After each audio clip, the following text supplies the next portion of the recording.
కీర్తన గ్రంథం నుంచి 2వ అధ్యాయము 1వ వచనం నుంచి 3వ వచనం మనం చూసినట్లయితే ఒక కుట్ర కోణం మనం చూస్తాం.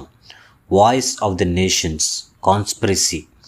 రాజ్యాధికారులు, భూరాజులు దేవునికి వ్యతిరేకంగా వారు మాట్లాడుతున్నట్టు, దేవునికి ప్రశ్నిస్తూ ఉన్నట్టు, దేవుని మీదే కుట్ర చేస్తున్నట్టుగా ఆ స్వరాన్ని మనం వింటాం. దేవుడు అపోస్తలుల కార్యాలు 14వ అధ్యాయం 16వ వచనం మనం చూసినట్లయితే ప్రతి ఒక్క మానవునికి వారి బేసిక్ నీడ్స్ ఆయన ప్రొవైడ్ చేస్తూ ఉన్నాడు. గాలి, వర్షము, నీరు, అలాగే సన్లైట్, నేచర్, ఆయా కాలాల్లో ఫలాలు మనకు అనుగ్రహిస్తూ ఉన్నాడు. అవి మనం అనుభవిస్తూ ఉన్నాం. There is no difference between people. ప్రతి ఒక్కరికి అవి అనుభవిస్తూ ఉన్నారు, ప్రతి ఒక్కరూ అవి పొందుకుంటూ ఉన్నారు. అలాగే మనం ముఖ్యంగా సజీవ లెక్కలో మనం ఇప్పుడు ఇంకా ఉన్నాము అంటే అది కేవలం దేవుని కృప.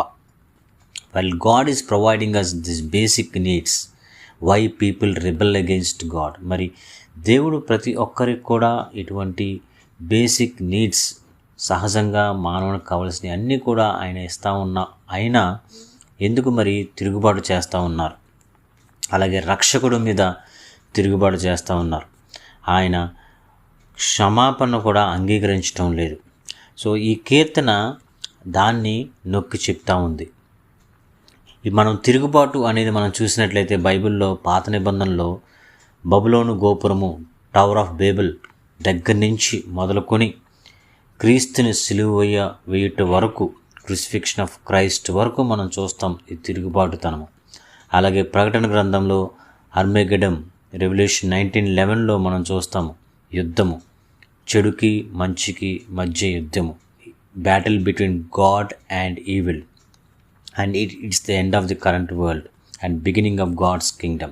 ఈ యుద్ధంతో ఇప్పుడున్న ప్రపంచము ముగుస్తుంది. అలాగే రాబోయే దేవుని పరిపాలన గురించి మనము ప్రకటన గ్రంథంలో చూస్తాం. So it's a spiritual struggle. దేవుడికి అలాగే దురాత్మలకు, వారిని వెంబడించే వారితో ఒక స్పిరిచువల్ స్ట్రగల్, ఒక బ్యాటిల్ అనేది మనము అర్మగెడన్ అనే ప్లేస్లో మనం చూస్తాం.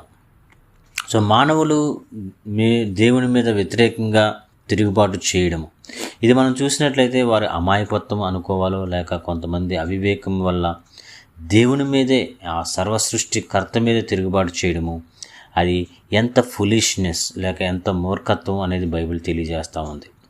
సో మనుషులు అనుకుంటూ ఉంటారు, వీ నీడ్ ఫ్రీడమ్, మాకు స్వతంత్రం కావాలి, మాకు ఫ్రీడమ్ కావాలి, ఎవరు ఎన్ని చెప్పినా మాకు అవసరం లేదు, ఎవరు మాకెందుకు చెప్పాలి, ఎవరు వేరే